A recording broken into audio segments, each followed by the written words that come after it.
El aprendizaje a nivel de funcionamiento del cerebro es uno de los procesos mentales más amplios que hay, porque cualquier aprendizaje no reside en una zona concreta del cerebro, sino que se basa en la conectividad de las neuronas, en nuevas conexiones o en el reforzamiento de conexiones ya existentes. Si a nivel funcional pues hay una zona donde reside más el pensamiento lógico, la creatividad, el pensamiento abstracto, la toma de decisiones, las emociones de la memoria. La función ejecutiva es el prefrontal, es la región que se encuentra aquí, en esta parte. Las cosas que yo pienso se ejecutan mediante esa parte del cerebro. Eso significa toda la parte racional del cerebro y toda la parte emocional. Esa función ejecutiva tiene tres partes. La primera parte es la concentración, la segunda parte es el control de impulsos y la tercera parte es la memoria a corto plazo. Esa función ejecutiva, si la vemos como un motor de una gasolina, que son unos neurotransmisores, entonces para que ese motor funcione bien, tengo que tener bien los sistemas que se encargan de la emoción, que es una región del cerebro que se llama amígdala, que lo que hace es potenciar que mi función ejecutiva esté correctamente activa. Por eso cuando algo me gusta o algo me emociona, soy capaz de estar concentrado, controlar impulsos, aprender mejor. Y dentro de esa emoción está la motivación. Todo eso activa unos elementos en mi cabeza que, en definitiva, mejoran mi función ejecutiva. Pero el aprendizaje se basa en conectar cuantas más áreas sea posible del cerebro. Un aprendizaje que consigue movilizar emociones, raciocinio, toma de decisiones, memoria a largo término es un aprendizaje que va a quedar mucho más consolidado y además que va a ser mucho más fácil recuperarlo de forma voluntaria, consciente y de aplicarlo correctamente a situaciones nuevas. Esto es especialmente importante tanto en la infancia como en la adolescencia, que es cuando se están formando más conexiones nuevas dentro del cerebro.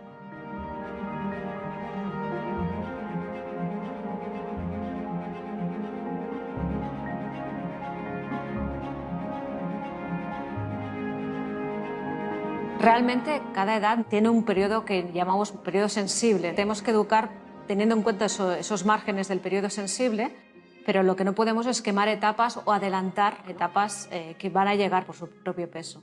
Adelantar objetivos se gana muy poco y se puede perder muchísimo. ¿Qué hacemos cuando cogemos y ponemos por ley, obligamos a todos los niños a leer con 5, con 6 años y adelantamos objetivos? Lo que estamos es empezando a hacerle daño a la amígdala, a su autoestima. Ellos creen que no son capaces de hacerlo, pero porque no tienen esos motores activos.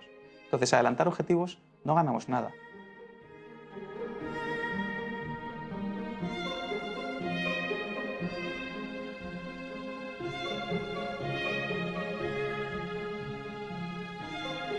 Forzar a lo que hace es que el cerebro asocie aprendizaje a malestar, a estrés, a aspectos emocionales negativos, lo que va a implicar después una menor capacidad de utilizar estos aprendizajes y sobre todo de utilizarlos en el contexto adecuado. El gran problema del estrés cuando es crónico es que altera el patrón de conexiones neurales y lo puede alterar de forma permanente. El problema es cuando eso pasa pues, a los 6 años, a los 7, a los 8, a los 9, empiezan las reválidas. Si estas conexiones no se forman correctamente y el estrés crónico no deja que se formen correctamente, lo que genera es un cerebro más inestable, un cerebro que es menos capaz de gestionar sus emociones, menos capaz de gestionar su propia memoria, menos capaz de tomar la decisión acertada. Es decir, estamos haciendo unos adolescentes que cuando sean jóvenes van a tener más problemas de autogestión. Cuando tenemos estrés es imposible poder aprender. Lo que tenemos que hacer justamente es todo lo contrario, crear escenarios donde crezcan en esa confianza y bajo esa premisa poder pedirle el máximo de ellos.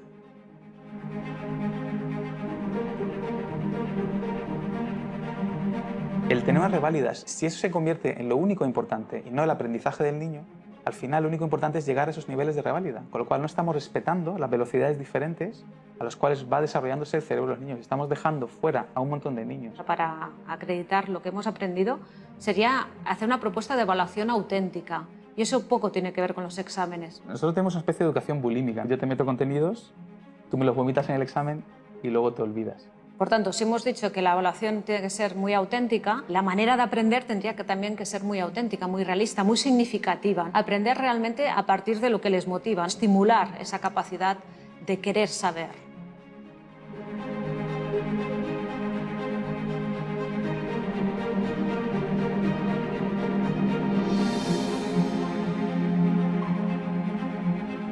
Una de las maneras que la LOMCE promueve en el aprendizaje sería a través de la memorización pura y dura, lo que sería el empolle. La cuestión ¿es la mejor manera de aprender? El cerebro no aprende de esta manera. Evidentemente aprendemos más de lo que hacemos que no de lo que decimos. El hecho de ver que eso que aprendemos tiene una utilidad práctica. Es decir, no aprender por memorización, sino aprender por contextualización. Os pongo un ejemplo de metodología auténtica. Trabajo por proyectos, aprendizaje basado en problemas. Cualquier metodología que sea salir del aula hacia la realidad o hacer entrar la realidad dentro del aula.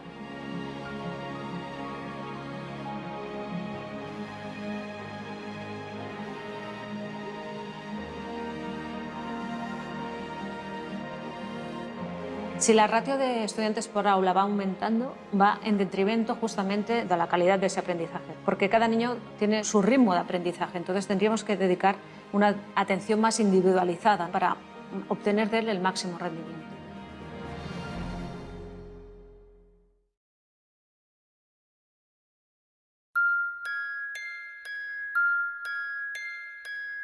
El principal motor del aprendizaje es la imitación.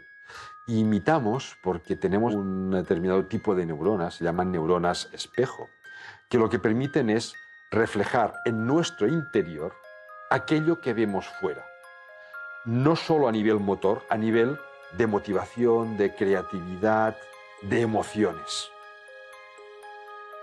La neurona espejo es lo que hace que entendamos, que empaticemos con los contenidos que estamos entendiendo. Si en vez de tener a todos mirando a una clase magistral fomentáramos la cooperación en el aula, el aprendizaje de todos sería mayor, porque el aprendizaje cooperativo es mucho más potente, porque se enciende nuestra neurona espejo.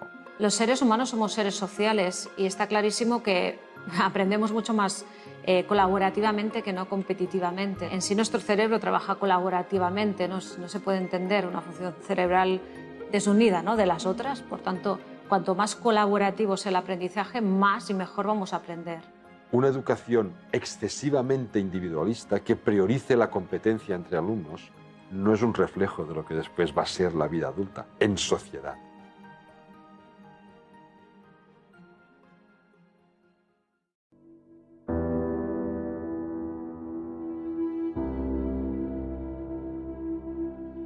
No hay ninguna asignatura que sea de segundo orden. Si nosotros no usamos las herramientas del arte, las herramientas de la creatividad para encender la pasión, la motivación, al final los niños, esas partes del cerebro que tienen apagadas, no saben por qué están aprendiendo.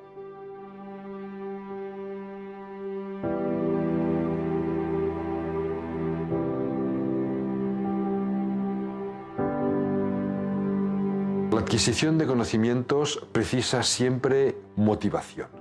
Y la motivación no se consigue de forma pasiva, es una actitud activa. Lo que significa que el alumno debe ser el sujeto activo en el aula. El profesor también, pero siempre centrando al alumno como sujeto activo. No solo mentalmente, sino también físicamente.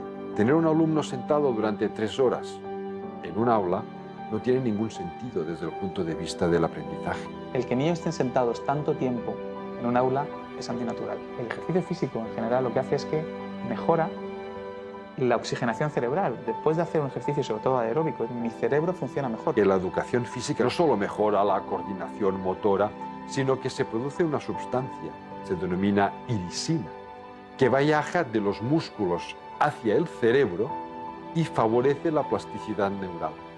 Y precisamente la plasticidad neural es la base del aprendizaje.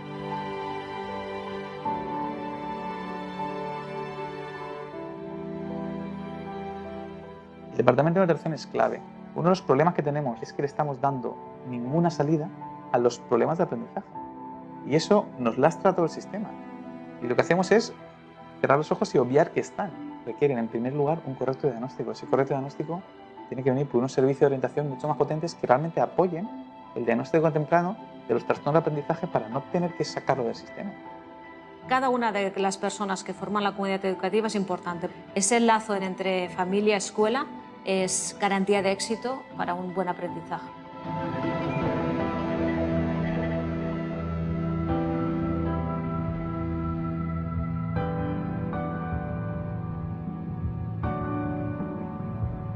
Estamos cogiendo niños y metiéndolos en un sistema que es un fracaso y lo metemos a presión.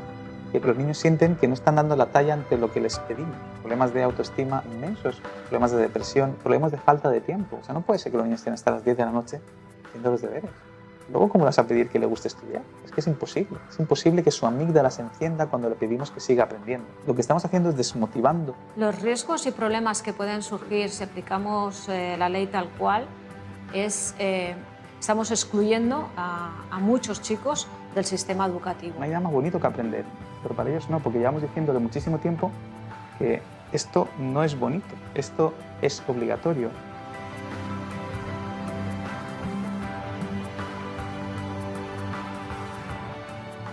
Un aprendizaje que incluya aspectos de motivación y de emoción, y sobre todo de placer, va a ser un aprendizaje que va a quedar muy bien implantado en el cerebro, porque formará parte de nuestra esencia más básica. El aprendizaje permanente son aprendizajes que nos emocionan, que nos gustan y que tienen significado en nuestra vida.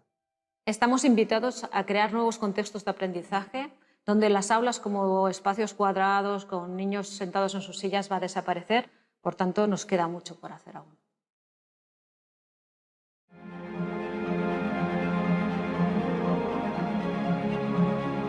Siempre tenemos que confiar en esa capacidad que tiene el maestro de hacer suya ese espacio educativo que es el aula y son estudiantes, ¿no? Y es con la complicidad de ellos que se puede llegar hasta donde queramos llegar. Yo he visto profesores que están cambiando colegios enteros, porque él se lo cree profundamente en la educación y quiere generar esa transformación. Vamos a potenciar a esos profesores, vamos a cuidarlos y vamos a darles un apoyo científico y decir, perdón, lo que estáis haciendo vosotros tiene mucho más que ver con la ciencia que el que está siguiendo un método que es absurdo, que es un método fracasado, que se crean que otro tipo de aprendizaje es posible.